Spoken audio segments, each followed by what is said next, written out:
Netcasts you love. From people you trust. This is Twit. Bandwidth for Ham Nation is provided by CacheFly at CacheFly.com. Ham Nation is brought to you by Icom and the ID-51. For more information, visit icomamerica.com/hamnation.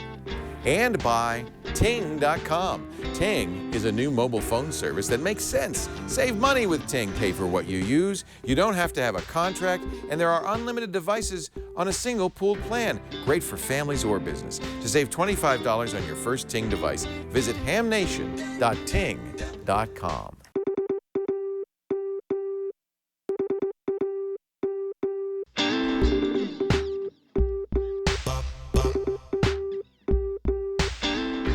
This is Ham Nation, episode number 81, January 16th, 2013. The history of single sideband. Hello, everybody. This is K9EID. I'm in Pleasant Hope, Missouri tonight in my news station lab, and boy, what a show tonight. Oh my, just get set. Call your friends, call your buddies. We've been working on this show for about 2 or 3 months. I'm very, very honored to have George W. on LSB. We're going to talk about the history of single sideband and about the Central Electronics company and how it affected what all we do today. So stick around. We're going to go to Las Vegas right before that, and Gordo's got a great report from there. Let's see what's happening in Mississippi first. George Thomas, did I hear you say it's cold down there? I thought it was warm in Mississippi. Hi, George. How you doing? Hi, Bob. Yeah, it was in the 70s about a week ago. And then this week, it's been right above freezing and down into freezing. And we're expecting 2 to 4 inches of snow tonight, which is unusual for us, and none of us can drive on it. Oh, man. Snow, that's not fun. Well, I just heard it from Don. Don is with us, Don Wilbanks in New Orleans. Did you say you're going to have snow, Don? How are you? Hey, how you doing? Yeah, I'm at home. I'm in Picayune, Mississippi. That's about 2.5 hours south, actually, of George. We're about 60 miles north of the coast, and they're saying that we may have some snow mixed with rain tonight. And we're not going to have any type of accumulation, but you know, people down here, they can't drive in the rain. It was the funniest thing when I first met my wife almost 30 years ago. She worked at an auto parts store in New Orleans, and when the temperature got to 45 degrees, people would go and buy antifreeze. So they have absolutely no clue what cold is down here. But it's 40 degrees right now. It's going to be cool tonight. So I've got the fireplace going behind me, as you can see, and I'm bundled up. I see you have fire. Yeah, so you're okay, and you got your big old heavy Icom coat on. Yeah, you're ready to go. a little coffee here. Oh, golly. Well, we won't ask you what this next cup because it's always more than water. All right. Well, we got a lot to do, so we're gonna kick it off right away by letting Gordo and Julian take us to the CES show and show us some really cool gadgets that we missed from not being there. So, Gordon West, it's all yours.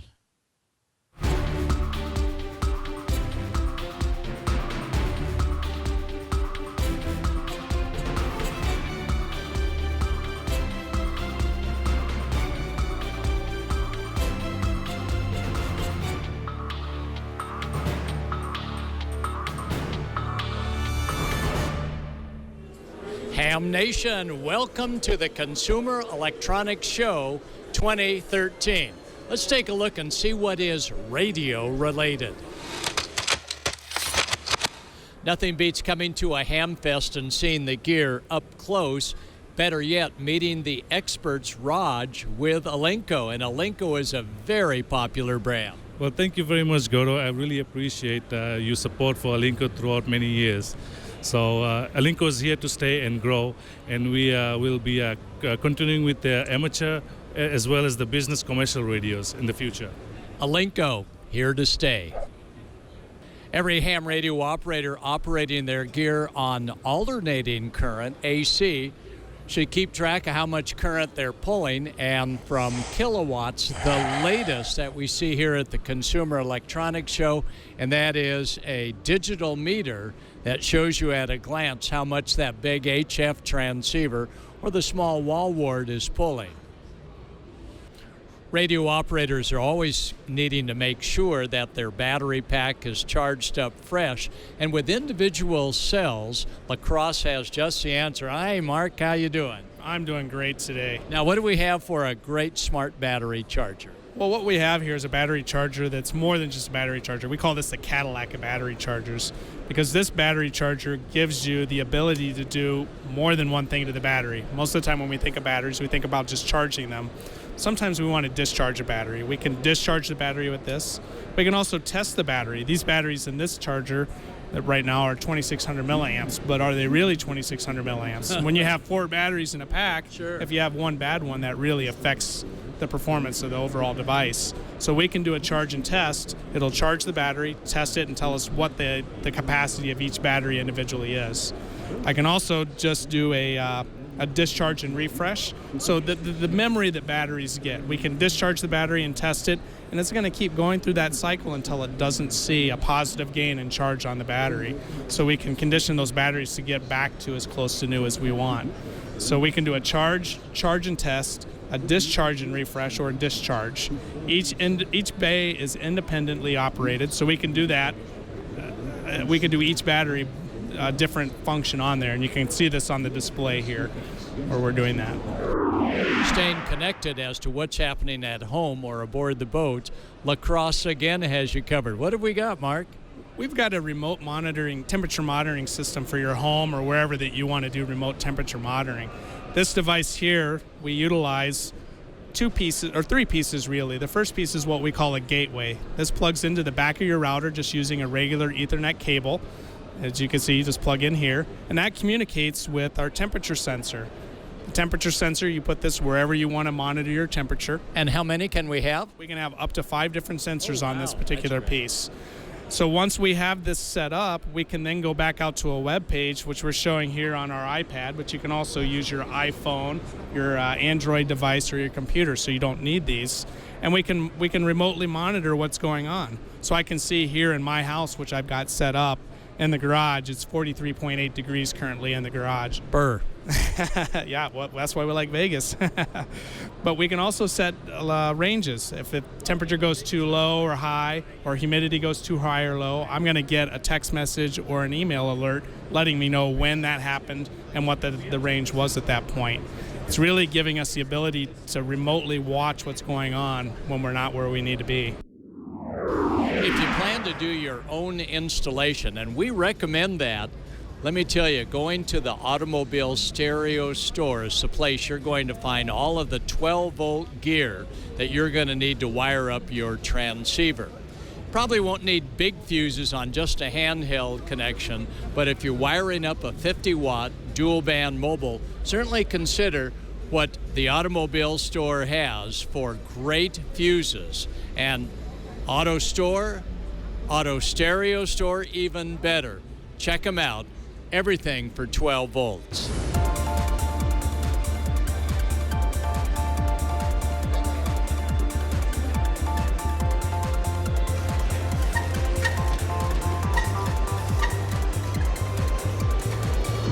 Justin, we always tell our radio users that solar is the key. What about it? Solar is our future?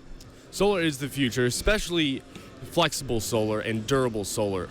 Unlike traditional glass-backed solar panels, the solar panels manufactured by Ascent Solar is flexible, durable, and lightweight. Wow, that is terrific. Now, about how much current are we going to be able to get out of this, about a foot and a half long solar panel? So what you're looking at here is a 4.5 watt, 1 amp, 5 volt system. Now, unlike traditional units, this has actually 6.5 watts of unregulated power. It's regulated down to 4.5 through a 5 volt junction box here. So okay. What that means is that during low light situations or diffuse light situations, it'll perform just as well as it would in perfect sun. Right. So this is designed then for personal electronics like cell phones and tablets and so on. Absolutely. This will charge any sort of electronic device from an iPod Nano all the way up to an iPad, a Kindle, or a Nexus as fast as if it was plugged into a wall. Wow, that's pretty good. Now, it looks like we've also got some backs to some of the phones. Correct. So what you're looking at here is the Surfer for the Galaxy S3. It's a protective case with a 2100 milliamp battery that also comes with the added benefit of having a SIG solar panel on the back. Now, what this is it's a great way if in an emergency situation, you can leave it out for about an hour and get that vital 5 to 7 minutes of talk time to send a few texts or make an emergency call. Wow. Now, you also have a battery battery adapter that plugs in? We do. So this is the Jumper 4400. It's a 4400 milliamp battery. Wow. So in layman's terms, that means that this has enough power to charge up your iPhone 3 times. The best way to use it is you plug it into the Kicker, our flexible solar panel, you charge it during the day, and then if you're camping or hiking, you bring it into the tent and power your lamp or your iPod or your cell phone at night. So, solar is in our future. So, Dane, it looks like we have no batteries here per se, but you do have a battery, huh? I do. This is a different type of energy storage technology. We could refer to it as a hydrogen battery. We use hydrogen fuel cells in the products. Wow, and now how do you charge that up? This is called a hydro stick. It's a solid state hydrogen storage container. So it stores the hydrogen in a solid form so that you can take it on an airplane, you can ship it, and it's rechargeable, renewable, and eco-friendly, so there's no toxic materials, no lead, no mercury, no cadmium. Wow, and when you do charge it up, how much capacity does it have? One hydro stick holds about 10 liters of hydrogen, and when put into this device, you're going to get about 3,000 milliamp hours. So that's equal to about 2 full iPhone charges. Wow, that is terrific. And how does one actually get the charge into the small pack? So this is rechargeable with a device we've created. This is called the HydroFill, and this is the world's first home hydrogen station. So this allows people to put water in the machine, plug it into the AC or to a small solar panel, and extract the hydrogen from water and to fill this up. It takes about 4 hours to fully charge one hydro stick. About 4 hours. And how long will that stay charged before it goes back into... This is one of the great things about the technology is it won't discharge. So you could have this for years and it's going to have the same amount of energy stored. Wow. New technology in staying connected and turned on. Now, for those of you thinking of powering a 100-watt HF transceiver on your technician class privileges on 10 meters, a battery like this at 4 ampere hours won't make it. Battery like this one, rated at 6 ampere hours, is getting close to powering that 100-watt radio, but you really want to do a battery that's going to be at least 7 to 10 amp hours, such as this battery right here. If you're going to be operating for quite some time, you may want to go for a little heavier battery like this at a good 10 amp hours. And finally, if you want to operate all day on HF on 10 meters, go for a big one like this, and this is 42 amp hours. Great for keeping you on the air on the 10 meter band. And Rick with Velodyne saying that always be a safe driver, never distracted. I guess one way not to be distracted. What do we have? We have a 3D laser scanner that actually scans the environment around a vehicle in 360 degrees. This scanner actually gives the vehicle the ability to see its surroundings in real time and be able to navigate and use this information to avoid collisions as well as find its way through an environment. Wow. So if ever you want to play radio, be a safe driver, but here you go. Wow, switching power supplies. As you'll see, there's no heavy transformer, and the switcher runs relatively quiet on HF frequencies. And as you can see by this particular switcher right here from Hong Kong, it is able to put out various amounts of 12-volt DC current capabilities, so you've got plenty of current to run your 12-volt radio in your shack during the day or night.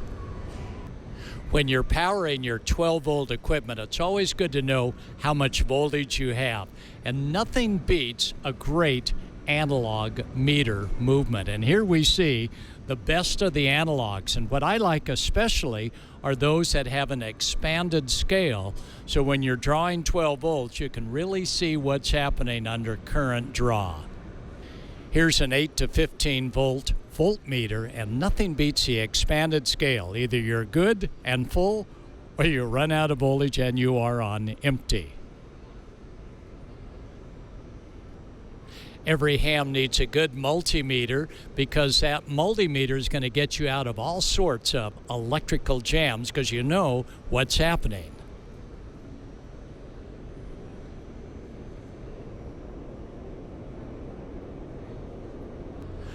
For the 10-meter band, we use a base loading system, and if you ever wondered what goes inside a loading coil, here it is, as you can see, a coil of wire. This one for the 10-meter band. Technician class operators down on the 10-meter band, I always recommend a big, large coil. Here you go. You'll work plenty of DX when the band is open on 10 meters, big coil antenna. These are great little radios, but they really do require computer frequency loading. Oh yeah, you can dial in a couple of simplex channels, but if you get serious about using the small imported radios, get them computer frequency loaded. Here is a great ham radio switcher power supply to run your 10-meter radio, and it changes 110 volts AC to 12 volts DC. Amateur television, another area that with a technician class license, you can get involved, either analog or, as we see here, digital. Split screen too.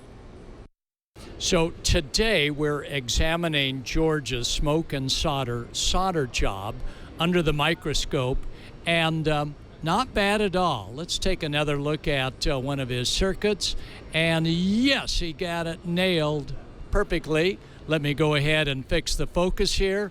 And George, you did well on that connection, ready to be made.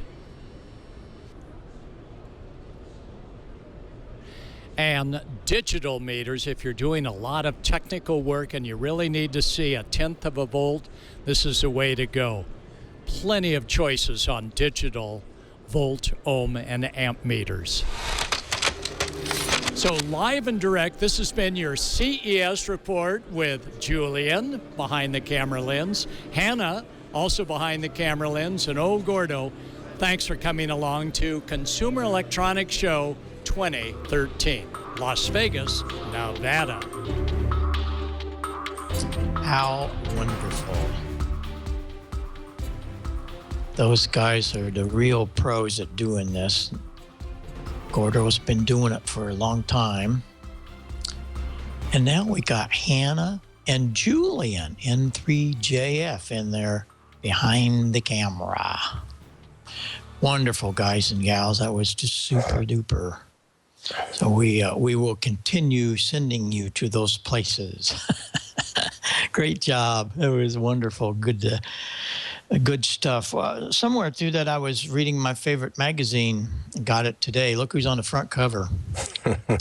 Mr. ACU. Yeah. Electric radio. How many of you guys know about electric radio? Well, if you don't, you should. It's really a great publication. You get this, don't you, George? Absolutely. No, I don't. As a matter of fact, I'm not familiar with it. No. What about you, Don? You get this? No, but I'm going to have to. I need to subscribe to that. Absolutely. I've heard of it, but I've never seen one. Oh, it's incredible. You got it. You got to see it. Just put it in Google, electric radio. And it's all about boat anchors and just a lot of great stuff, building things and fixing things and all that. But talking about great radios, Don Wilbanks has a message for us about great radios. Don, it's all yours.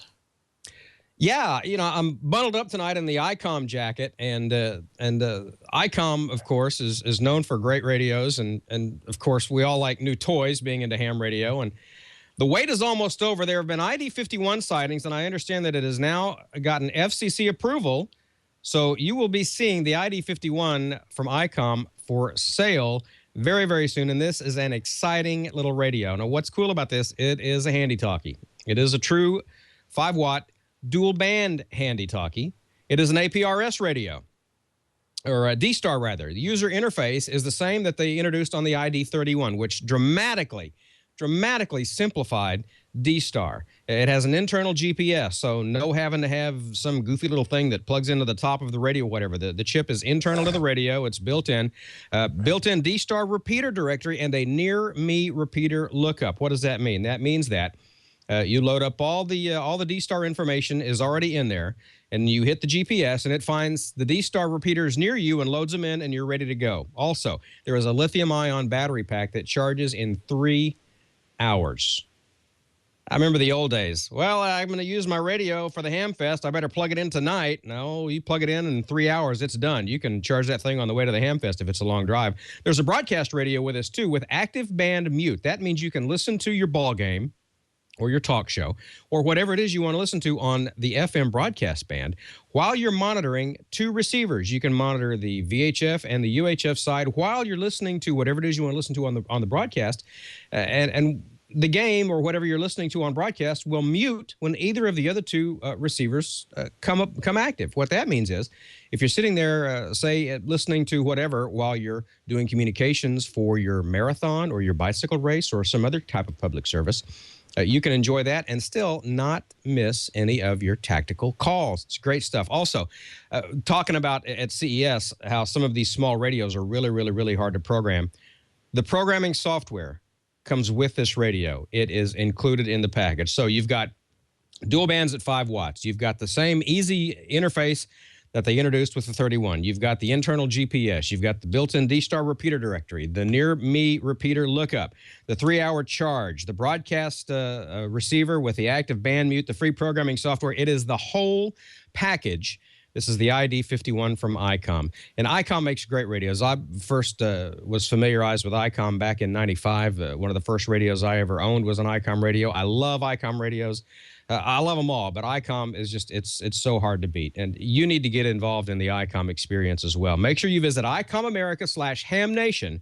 You can get more information on Icom's new ID-51, now FCC approved. You can buy this very, very soon. This great little D-Star dual band handheld with internal built-in GPS. You can also enter Icom's weekly drawing for Icom stuff like T-shirts and hats, and I think I got the last one of these, though. But everybody who registers will automatically be entered in a monthly grand prize drawing for a free Icom radio. So go to IcomAmerica.com/HamNation. You'll see all the official rules and check out all of Icom's previous drawing winners and look at all the new toys and drool and everything else. And you'll get yourself a new ID-51 very, very soon. Sign up and good luck. And we thank Icom for being a Ham Nation supporter. Bob, back to you. Thanks very much, Don. We appreciate you doing such a good job on those.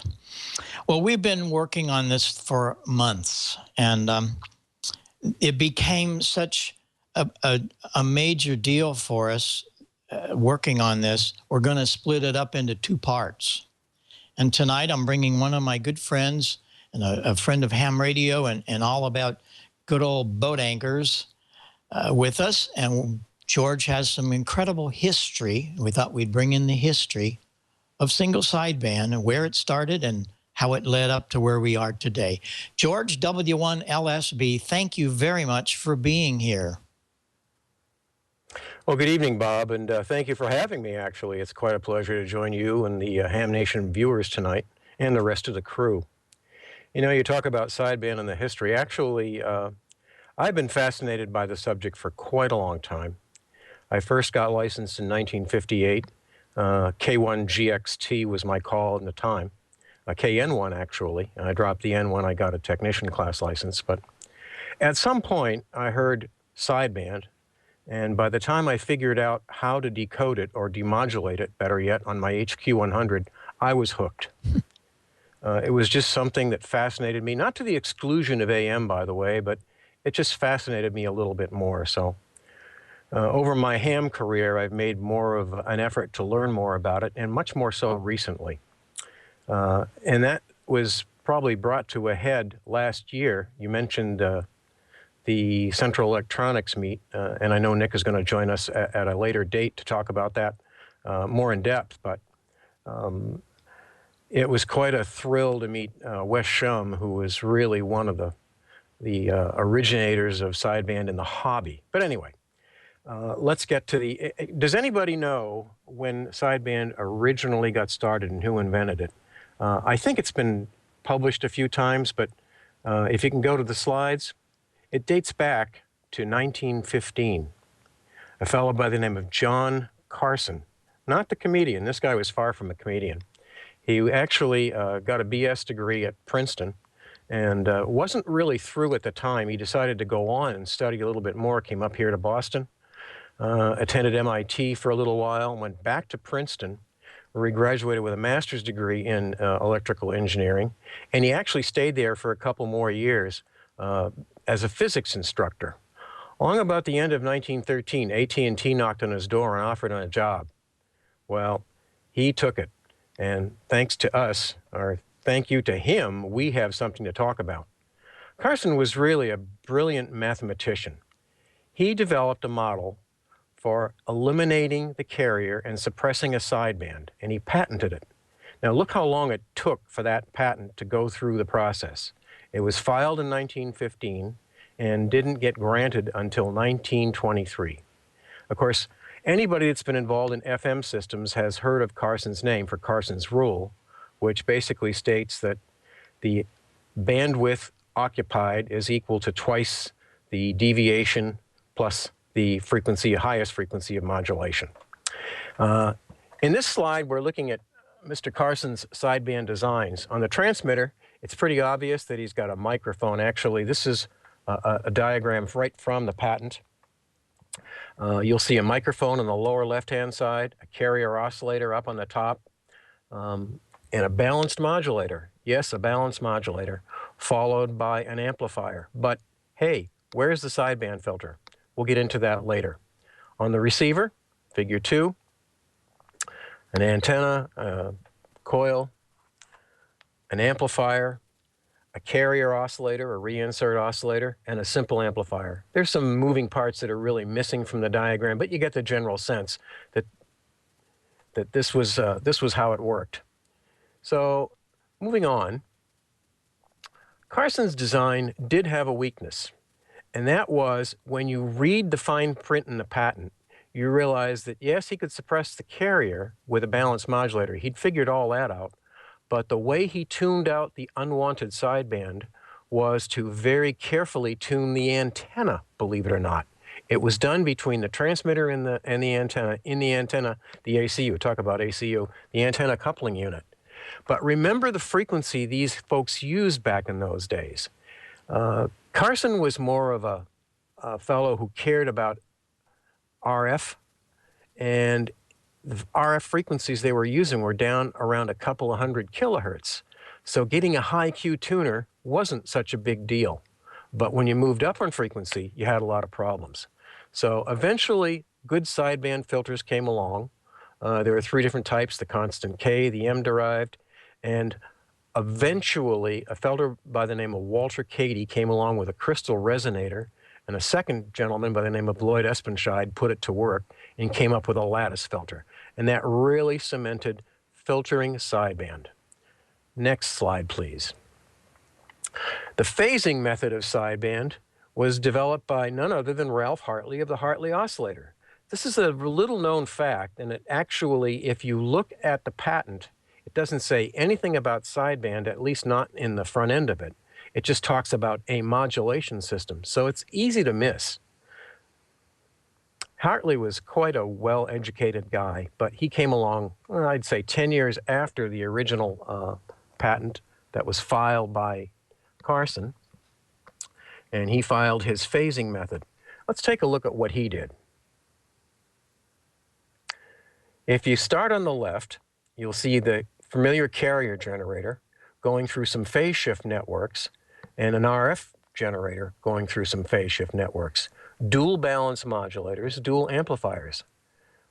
There's something really familiar about this. Next slide.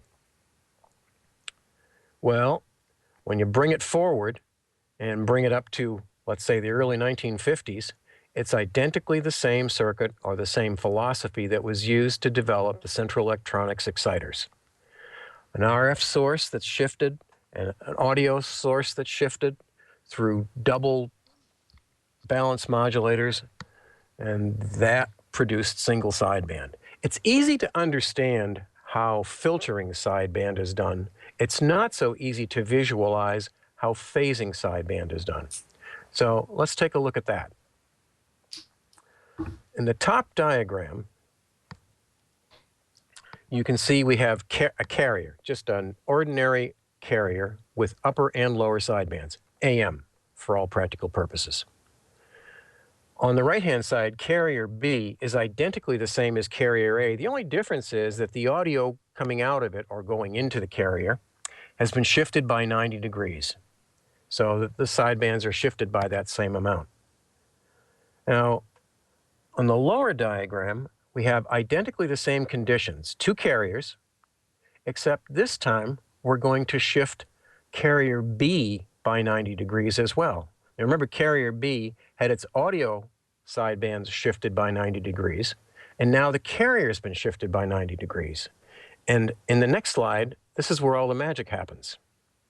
Okay? The upper and lower sidebands now take on a totally different effect when you combine them. Put them through a set of balance modulators. Both carriers get canceled out. The lower sidebands in the left-hand diagram will add, and the upper sidebands will cancel because they're 180 degrees out of phase. If you want to produce upper sideband, you just switch one of the audios by 90 degrees and away you go. Simple as can be. Difficult to visualize until you actually go through this exercise. Okay, let's move on. The next real milestone in amateur sideband technology was Bob Moore, W6DEI. Some of you may have heard about this. It was written up in a magazine called R9 in 1933, and this is really fascinating.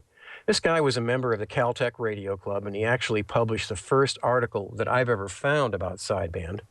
It covered 3 different periodicals between October and January, October 33 and January of 1934. And it was single sideband transmission for amateur radio telephones. Now, this guy, once you read through his manuscript, once you take a look at his diagrams, you realize he's not just an ordinary ham. He knew a lot more, and we'll find out why next.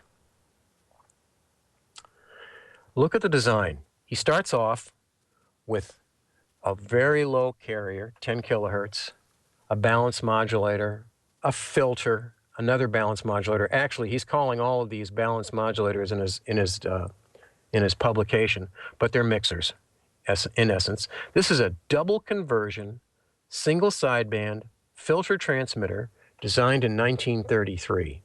Well, thinking back to the last slide, what you realize is that Mr. Moore was definitely an employee of the Bell system. And I believe I've been able to track back to the fact that he worked somewhere up in Southern California, actually, around the LA area, and eventually moved to New York. But the interesting thing is, he dropped out of sight. This was the only publication he ever did, and nobody ever heard from him after that. So he did something that was remarkable, had a few transmitters on the air, had a few friends that he worked with, and that was it. All went quiet for quite a while after that. Remember, in 1933, the comet hadn't even, the Hammerland comet hadn't even come out yet. Think of the stability issues that he had to deal with. It was quite a feat. Moving on. From 1933 to 1947, there really wasn't a lot of activity. There were some articles put out about single sideband phone by a fellow by the technical editor of QST, and also by a fellow by the name of J.L.A. McLaughlin, who also was fairly prolific in writing. But his system, when he said single sideband, he wasn't thinking of suppressed carrier. He was just thinking of an AM system having dual sidebands and being able to reduce one of them or take one of them away and make room for more people on AM. That's all. In fact, Millen brought out a sideband adapter, which was nothing more than that, just a selective receiving filter that would switch from upper to lower sideband, but it did not have a product detector and it did not have a BFO. However, in 1947, the world changed. September 21st, W6YX was on the air on sideband, run by Mike Villard, W6QYT. That was the beginning. Next. Mike was quite a guy. Stanford University, PhD, one of the founders of Stanford Research. The timing couldn't have been more perfect. Once he had started that first test, it really caught on like lightning. And he got such a reputation that Wes Schum actually hired Mike as a consultant early on to help him start Central Electronics and to get things off the ground. Next. 1948. If you go back and look in QSTs, those of you that have access to the QST archives, you'll see every single one of these articles in there. It starts off, and this was really a break for QST, for the League. 3 articles in January 1948, including the results, exactly what happened during the Stanford tests, and on down throughout the year, up to the very end. Just a profluence of sideband articles. Now, that started quite a rush of people to make stuff, to make it work. It caught on, people wanted it, people didn't want to build it, they wanted commercial things, so this started quite an avalanche. And you can see here how many people had really early sideband gear to be able to purchase. Central Electronics was certainly among the earliest in 1952. Elenco was another, and Eldeco was another yet. They all got on. Central, I think, was one of the ones that really lasted the longest of the very earliest. You can see Gonset, Hallicrafters, Johnson, Lakeshore, P&H, they all had something really interesting. Gonset didn't make a transmitter, but they did make a sideband amplifier. Next. Now, Central Electronics started, I believe, in 1951, but the first advertisement in QST didn't really hit till 1952. When we hear from Nick, we'll hear a lot more about the history of CE, but these are the products they made starting in 1952, and everything was a phasing transmitter, by the way. They never made a filter rig. The 10A, 1952, was a single 6AG7 phasing network. It was a coil-operated rig. When I say coils, you had to pull a set of coils out to change bands. That was the only way it changed. There was a further improvement of it in 1954 that used a later chassis, and it had a few more features, but basically it was the same. In 54, they came out with a band switch version that had twice the power. The 10A meant 10 watts PEP out. The 20A had 20 watts PEP. But the difference was the 20A was a bit more sophisticated in that it had a band switching arrangement. No more chugging and plugging the coils. And again, it had twice the power, a pair of 6AG7s in the final. Now, the 458 VFO was actually a modification of one of the surplus command sets, a BC458. Take a few parts out, put a few parts in, and you have a very stable VFO at 5 megs. Remember, these are 9 megahertz phasing exciters. So you take 9 megahertz and you beat 5 against it. On the minus side, you get 80 meters, 3.8. On the plus side, you get 20 meters, 14 megs. And to do anything else, you have to beat a different frequency against your 9 meg exciter, and that's exactly what it did. It had multipliers in there. The next and the biggest, no, can we go back to that one? Thank you. Down at the bottom, there are 2 really dramatic developments that even stand today as remarkable.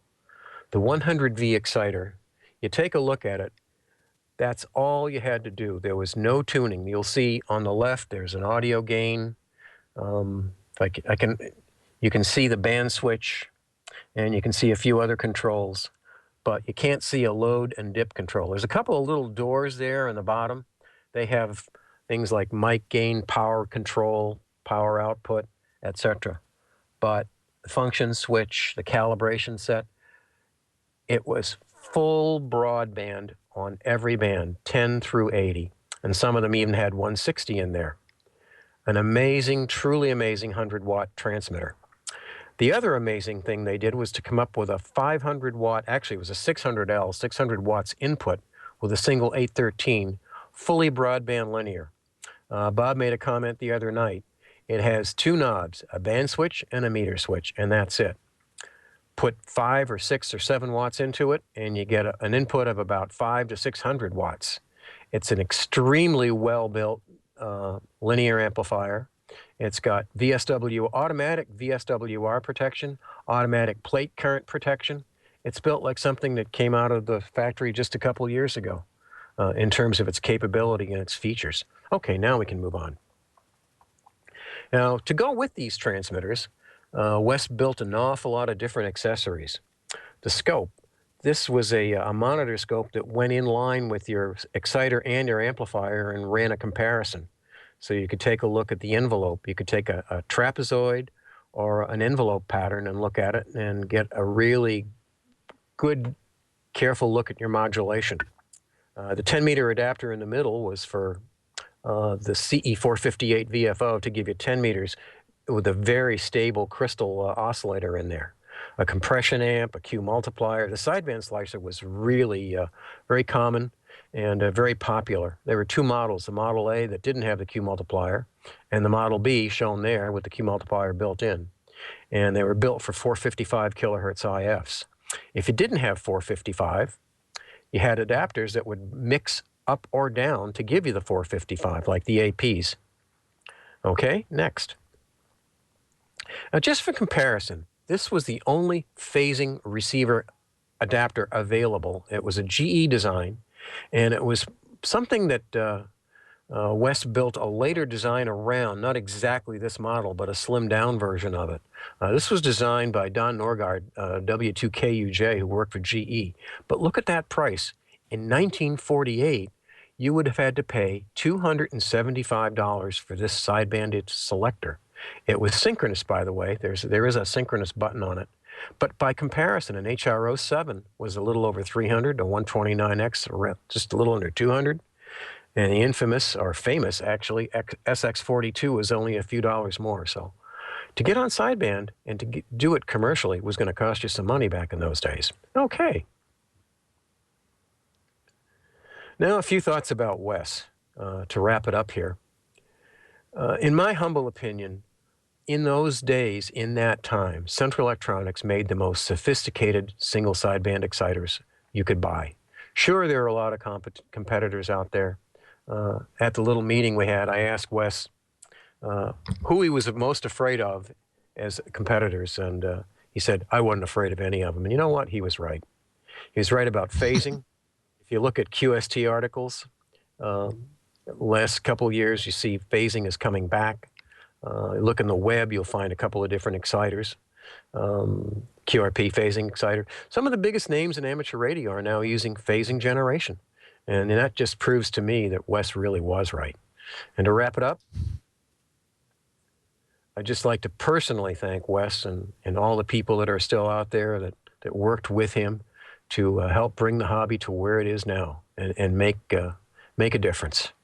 Thanks, Bob. Back to you. What a great presentation.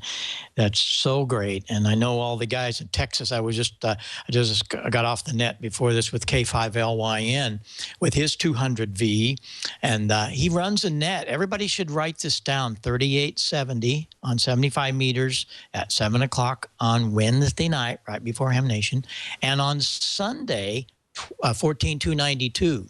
Lynn runs these vintage boat anchor nets, and he uses Central Electronics, and you hear a lot of it on there. George, one thing I wanted to do, I love doing this because we don't see and hear enough of this. You're talking about phasing. Phasing is a word, and how can you make people understand things sometime? How did he get rid of that carrier? Well, it's out of phase. What does that mean? You are about to hear it. And a lot of people have seen me do this many times, but it drives it home harder. George is talking about Wes's, and it goes way back to Hartley, how they designed phasing transmitters. How did you get rid of the other sideband? How did you get rid of the carrier? Well, I'm going to turn off the PR40, and I'm going to talk into this microphone, which is in phase. And this microphone is out of phase. But watch what happens when I take these two signals and put them together. If I want to get rid of my carrier, nothing. Or it's down 40 dB. If you heard that, it's down 40 dB. There are two signals out of phase. They both work, but together, they're gone. Gone. And it's a great demonstration of phasing. It affects everything we do. And George, I did a real quick little video of this stuff behind me. Let's run that if you've got it ready, Alex. This is the central electronics. And this is how I tuned it up. You'll hear the receiver. We select the band, 80 meters, 75 meters. Then we're going to put this in the carrier null. Now watch. We're going to take those two out of phase, and away went the carrier. There's our carrier null. You can hear in the receiver when I had it up, but very carefully, I'm nulling those two signals, just like with those two microphones. And when we get it all correct, a little eye up on top will tell us, but then you can also listen in the receiver. Now we're going to set the max level, and you're going to hear that signal through a receiver when I bring up the microphone. 1, 2, 3, 4. Hello, 1, 2, 3, 4. 1, 2, this is K9EID. K9EID. Hello, hello, hello, hello, hello. 1, 2, 3, 4. 1, 2. I tuned it off frequency. 1, 2, so 3, 4. You knew that you're listening to a sideband signal. On a Central Electronics 20A and receiving on a CM1 Mosley receiver. There's the little receiver you're listening to, and I just had it in the background. And there's my scope. And everybody needs a scope. Everybody needs a scope. 600L. But there's the baby. 600L, no tune linear. It's got a band switch and it's got a meter switch. And these guys today come along with their tens of thousands of dollars in amplifiers. Look at that. Isn't that beautiful? Look at that, George. Is that cool, George? I love it. I just thought it'd be kind of fun to let everybody see why George and I and Lynn and all these guys are so pumped up about this stuff. It is fabulous. Go to a ham fest, find a 20A, send it down to Nick. We're going to have Nick on in a few weeks. It'll probably be the first or second week of February. We'll keep you posted, and Nick and George will be back, and we'll talk a little bit. We're going to run very quickly and run these through at about 5 or 6 seconds. We're really out of time, but I got to show these because George was at this tribute in Wes's home. So run those slides, and George, take over here. Yeah, this is a really nice bit that it's actually equipment that Wes owned and still does. It's his own private personal collection. There you see. Look at all of it. From the 10B on the left, the VFO, the 20A, the scope that you just showed, the 600L, a 100V, and a 200V. And on the far left-hand side is serial number 110A, the very first exciter ever. And by the way, this was Wes's home. This is Sideband Susie. This was an award that was given to Wes some time ago at one of the sideband dinners. They used to have sideband dinners when it first got started. You notice half the lady is missing. It's called Single Sideband Susie. And this is Marge, Wes's XYL, who's also a ham. I wish I could remember her call sign, but they've been together forever. Got married. What a sweet picture. Yeah, she's a sweetheart too. And Wes is he's a great guy. There's Nick talking about Sideband Susie with Marge and Wes. And there's the three of us together, and that's W0YVA, who is from West Virginia, and a really big fan of Central Electronics equipment. Also a great gentleman. This is a cake that was baked by Wes's daughter And you can just, it's upside down, but you can see it. There you go. She had the CE logo put on the top of the cake in rice paper. It was just spectacular. Oh. Wes was really moved by it. And there's the two daughters, and father and mother. And there's serial number 1.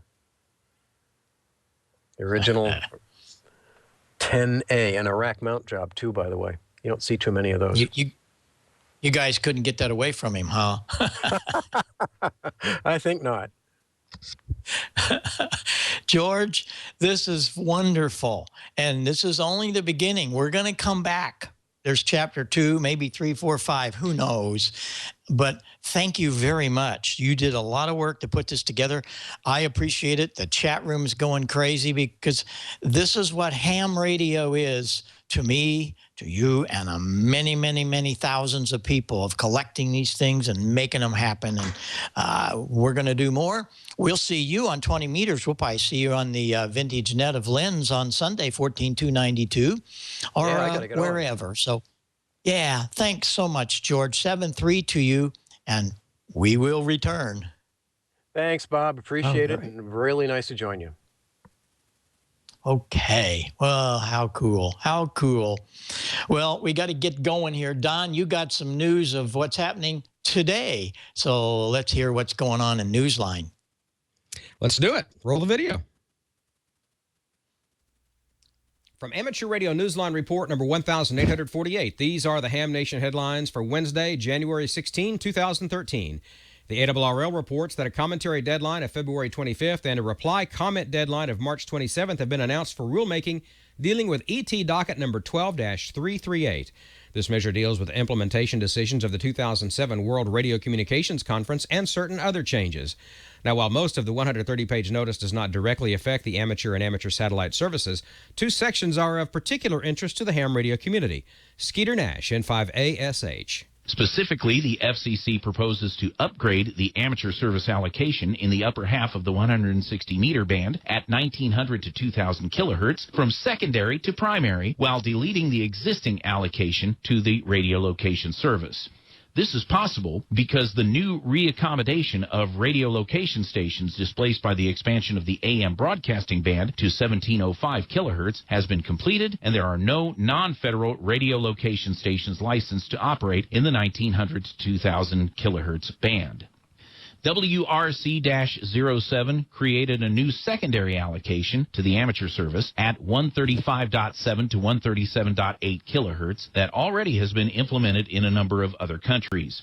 A link to the complete text of the notice can be found in the print edition of this week's Amateur Radio Newsline Report.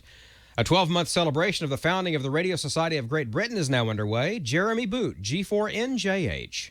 RSGB President Dave Wilson, M0OBW, opened the year-long operation of this RSGB centenary station on the 1st of January as it was being hosted by the Widnes and Runcorn ARC. During the year, the call sign will be operated by many different clubs and groups as it moves around the 13 RSGB regions. There is an associated RSGB Centenary Award. Please check the RSGB website for further information. That's www.rsgb.org. In other news, the Radio Society of Great Britain received a thank you letter from UK telecommunications regulator Ofcom in appreciation for the National Society's assistance in the area of communications during the London 2012 Olympic Games. In the note, Ofcom's Peter Berry says that one of the critical challenges for Britain was to find enough people with the right skills in radio engineering and interference management to support the needs of the games. He says the support of the RSGB introduced Ofcom to people who were very well motivated and with a high level of technical skill and expertise. He noted that Ofcom could not have provided such good service to its customers without the RSGB's help. Berry concludes by stating that the exchange of knowledge between Ofcom and radio amateurs will be an enduring legacy of the 2012 Olympic Games, and that he sees this as a model for further fruitful cooperation between the two organizations. Congratulations to all involved. The PhoneSat CubeSat, originally planned for a December 2012 launch, now looks like it will fly aboard a new commercial rocket from Orbital Sciences Corporation in February. Norm Seeley, KI7UP. The PhoneSat series of microsat flights is a technological demonstration mission ultimately consisting of 3 one-unit CubeSats to be placed on orbit in succession. The first satellite is built around the Nexus smartphone, which will be running the Android operating system. The main function of the phone is to act as an onboard computer, but the mission will also utilize the phone's secure digital card for data storage. Ham radio-wise, PhoneSat 1 carries an amateur radio payload that will downlink on 437-425 megahertz. Also planned for this launch, the commercial Dove 1 satellite, a technology demonstration nanosatellite based on the triple CubeSat form factor. Dove 1 plans to transmit its telemetry and image data to the ground on 145.825 megahertz in the amateur radio band, even though this is a commercial mission. The Dayton Hamvention is soliciting nominations for its annual awards program. There are 4 Dayton Hamvention Award categories that consist of the Radio Amateur of the Year, the Technical Achievement Award, the Special Achievement Award, and the Radio Club of the Year. The Amateur of the Year is for the special person who has made a long-term commitment to the advancement of amateur radio. The Technical Excellence Award is presented to a radio amateur that has made an outstanding technical advancement in the field of amateur radio. The Special Achievement Award goes to a ham radio operator who's made an outstanding contribution to amateur radio, primarily by spearheading a single significant project. Last, but by no means least, the Radio Club of the Year recognizes an organization on several levels. These might be a contribution of mitigating the effects of disaster situations, support of public service events, amateur radio education, recruitment, youth programs, years of service, and media coverage. The cutoff date to submit nominations is February 15th. For the Amateur Radio Newsline, I'm Stephen Kinford, N8WB in Wadsworth, Ohio. More information and official nominating forms are now online at www.hamvention.org. And still with Hamvention news, the Southwest Ohio DX Association has announced that it will again sponsor the DX Dinner to be held in conjunction with Hamvention 2013. The date for this gathering is Friday, May 17th at the Dayton Marriott Hotel. This will be the 28th annual DX Dinner, and planners say that it's an excellent opportunity to make new friends, renew old acquaintances, and learn about past DXpeditions and those in the planning stages. You'll find out more at swodxaevents.org. Episode 5 of the Youth and Amateur Radio podcast, titled The Amateur Radio Bands, is now ready for download. In this episode, we discuss the characteristics of the amateur radio bands, and we highlight a high school in St. Charles, Missouri, who is in the process of rebuilding a radio club for their students. To listen to this episode, visit yarpants.com, that is Yankee Alpha Romeo Papa Hotel Alpha Mike Sierra.com, or look up the Youth and Amateur Radio podcast on iTunes. For the Amateur Radio Newsline, this is Joe Andrews, K0LS, of Lee Summit, Missouri, reporting. The Youth and Amateur Radio podcast service is produced by a dedicated group of young hams to serve the needs of young radio amateurs worldwide.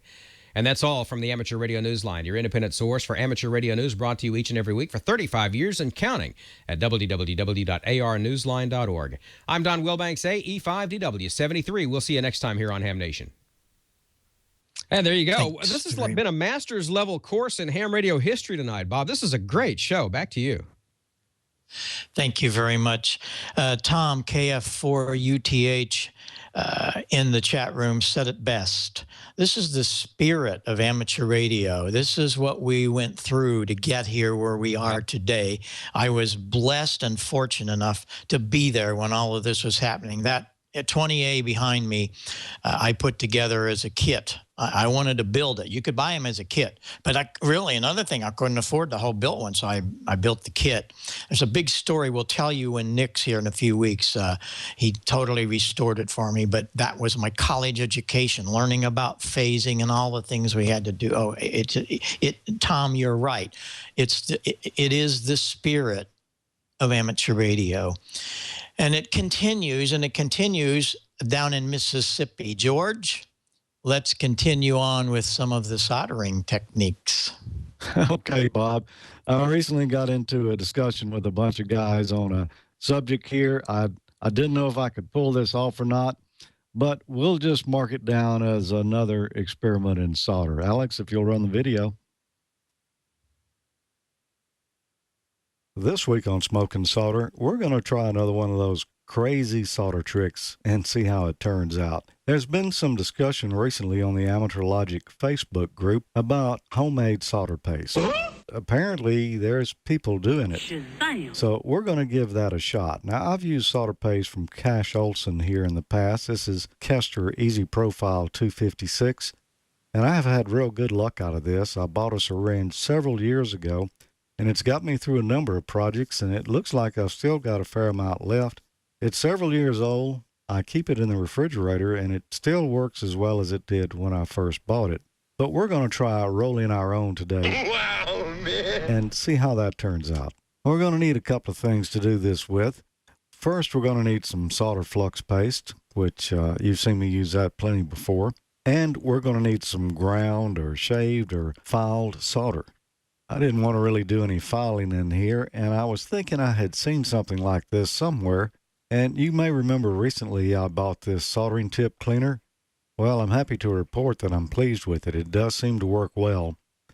And if we open it up and look in there in the bottom, we'll see a lot of small pieces of solder, almost like dust. Some larger pieces in there too that won't be suitable. But I think we can sift through this and find some pretty fine pieces of solder that maybe we can use for some paste. I'll take out the larger pieces, and also there's a little trash in there, and we'll try to clean that out as well.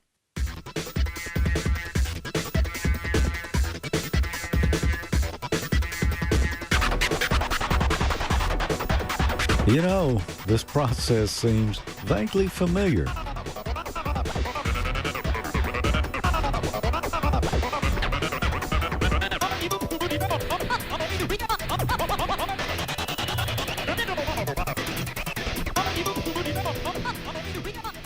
Now here's the larger pieces that we separated, and as well as some trash. See a few little black specks in there. I think that was just some charred stuff off a soldering iron tip. And here's our finely ground solder that we plan to try making solder paste with. So we'll kind of gather that up in a pile here. And we should have 50% solder and 50% solder paste. So we'll try to get an equal amount of solder paste. That looks about the same. So now we just need to mix the two together as best we can and hopefully have some solder paste when we're finished. Well, this is the best I could do. It's not much to look at.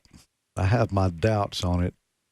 I've stirred up a little bit more here, but that's probably the best we can do.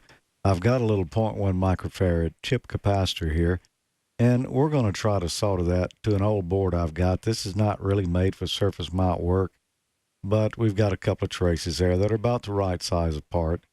So we'll put a little of the paste on there, and then sit the chip down and bring out the hot air gun. Now this is sped up a little bit so we can get on with it. You'll notice it start bubbling, and I see a few little balls of solder run around the outside there. Let's see if we did any good.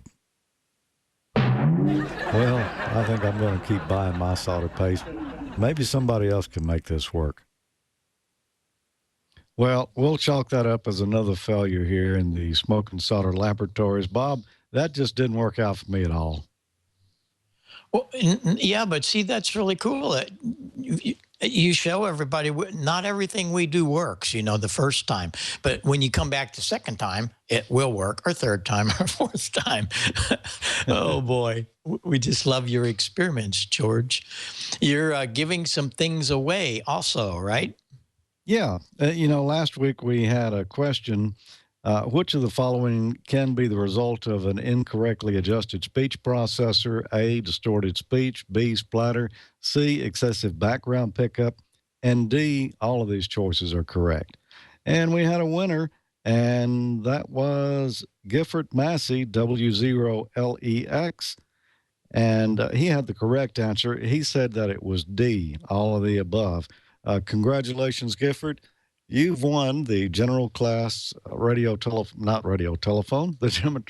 general class amateur radio study guide. It's a book and CD produced by our buddy Gordo and donated by cheapham.com. Thanks, Frank, for that. And we'll be shipping that out this week. And by the way, he is a technician, so he should be able to get some use out of that. And we'll check back and see see when he gets his upgrade there. Now, if you'd like to enter the contest, next week we're going to be giving away another copy of Constructing HF Wire Antennas, a great book from Jerry Buston that you can find at your favorite ham dealer. And I've got a question for that. We're going to pick another one out of the general study pool here. And let's see who can answer this one. Which of the following would reduce RF interference caused by common mode current on an audio cable? A, placing a ferrite bead around the cable. B, adding series capacitors to the conductor. C, adding shunt inductors to the conductor. Or D, adding an additional insulating jacket to the cable. If you think you know the answer to that and you'd like to win that book, send me an email at hamnationcontest@gmail.com with your answer, and you could win. Now, we've got one other contest that's running over at Icom right now, and you can tune in and win. You can register after each Ham Nation episode for your chance to win weekly swag and automatically be entered in a drawing each month for a grand prize radio. You can maximize your chances of winning by entering after each Ham Nation. So that would be 5 times that you can enter this month, and you could possibly win the swag. Or you could enter the grand prize, which this month is going to be the Icom V80 Sport radio that meets the same military specs and IP tests as the regular V80 radios. So make the V80 Sport part of your amateur radio communications plan for emergencies and everyday use, and enter the contest. That's at ICOMAmerica/HamNation. Okay, George, as always, a great job, and we appreciate your time and talent to bring us all this great information. I talked to Frank yesterday at Cheap Ham. What a great dealer he is. You need anything, you need to call Frank before you do much. He's really a great guy, and he'll help you. Well, we're going to go listen to Leo. Leo Laporte has a new advertiser for us, and we're really appreciative of that. So, Leo, W6TWT, it's all yours. Hello, Hams. Leo Laporte here. Why am I introducing myself? You know who I am, but I'm here to talk about a very important thing. Ting. Ting is the thing. You've heard about Ting. It's a mobile virtual network operator. Oh, that really clarifies things, Leo. Let me put it this way. Ting is designed to reinvent the cell phone business, to do it the way it ought to have been done. No BS, just integrity, honesty. You get what you pay for. You don't pay extra, no penalties, no contracts, no early termination fees. Ting is fantastic. Now, if you're in an area where Sprint has a good network, that's good news, because Ting is reselling the Sprint network, but they're doing it in such a great way. I want you to visit hamnation.ting.com. hamnation.ting.com. Play with the savings calculator. Put your old phone, your current phone bill, cell phone bill in there, and then figure out how much Ting would cost. It's guaranteed you're going to be a lot less. Let's start with how many handsets do you want? Family of 4 handsets, a business, 20, unlimited. $6 per handset per month, flat fee. And then you add the features you want. But here's the beauty part. You buy minutes, you buy text messages, you buy data. But if you use less, they refund you the cost every month. Not a credit, they give you a refund. If you buy more, they don't give you a penalty, they don't ding you. You just pay what the next tier up would be. And it's very affordable. Look at the page. You'll see great prices. No contracts, no ETFs, no ride-along or bundling, no overage charges or penalties. You pay only for what you use. And look what you get for free. You get voicemail, caller ID, tethering is free and included, hotspot, free and included, 3-way calling, call forwarding, all these features built in. You don't get mysterious line items. What was that? As many devices as you want on a single plan. And by the way, you saw there, you get to choose the way it works is you go to their devices, look at all the different phones. They've got everything, the Galaxy Note 2, they have inexpensive phones. And by the way, we're going to give you $25 off your first Ting device when you go to hamnation.ting.com. Galaxy Nexus, some really nice Android devices, BlackBerry devices, the Galaxy S3, which is still, to my feeling, the best phone ever made. I'm a Note fan. I like the big screen. Pick the phone you want. They'll send it to you, and then you activate it on the Ting network, and you're getting this great service at an amazing price. You got to try it. The support's fantastic too, by the way. No hold customer support. When you call 1-855-TING-FTW, you get a representative. They're going to get your problem solved. They're not going to, and they're friendly. They're nice. They're Canadian. Enough said. But of course, this is a service only available in the U.S. because it's based on Sprint. Great online support too. Help.ting.com. Active customer forums. Very simple help ticketing system. They've got video tutorials, video startup guides. This is really how it ought to be done. I want you to visit hamnation.ting.com. Check out the savings calculator. See how much you can save, and you'll also save $25 on your first device when you sign up. hamnation.ting.com. You love the Ham Nation show. How about your phone company? Now, back to the hams already in progress. Thanks very much, Leo. We all have to support Ting. It's a great service also. Well, we are running so late. Cheryl, we want to get you in here for just a couple of minutes. Let's take a couple of things from the chat room. I know it's been really, really busy.